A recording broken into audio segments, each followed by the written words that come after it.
सो हाँ जी, कैसे हो, क्या हाल चाल। उम्मीद करता हूँ आप सब लोग बढ़िया मस्त चौकस हो गए एकदम आपके भाई की तरह। दोस्तों, भोजपुरी इंडस्ट्री के अंदर एक नया क्रेज चढ़ा हुआ है लोगों को बॉडी बनाने का। भोजपुरी के जो सुपरस्टार हैं पवन सिंह, वो अपनी काफ़ी मस्त बॉडी बना रखी है उन्होंने। और दूसरी तरफ बात करें खेसारी लाल यादव की, खेसारी लाल किसी टाइम पे इतने पतले होते थे कि लोग उनका ट्रोल करते थे, उनका मजाक उड़ाते थे उनकी बॉडी को लेकर। खेसारी लाल ने खुद अपने मुंह से बताया कि एक टाइम ऐसा था जब खेसारी लाल को लोग छक्का बोलते थे, यानी कि उसको गे बोलते थे। आप खुद ही सुन लीजिए। मैं भैंस चराने वाला आदमी आज यहाँ तक पहुँचा हूँ, तो ऐसे थोड़ी कि हाँ मैं गाते रहा लोगों ने प्यार दिया, नहीं। मैंने खुद पे भी मेहनत की, अपने बॉडी पे मेहनत की, नहीं तो दुनिया तो मुझे मर्द मानती ही नहीं थी। दुनिया तो मुझे मर्द मानती थी।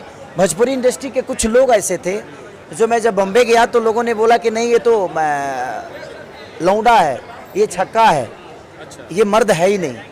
लेकिन मैं आज अपने बॉडी पे काम किया और मुझे लगता है कि परछाई को बदलना बहुत कठिन काम होती है, और मैंने अपने परछाई को बदल दी।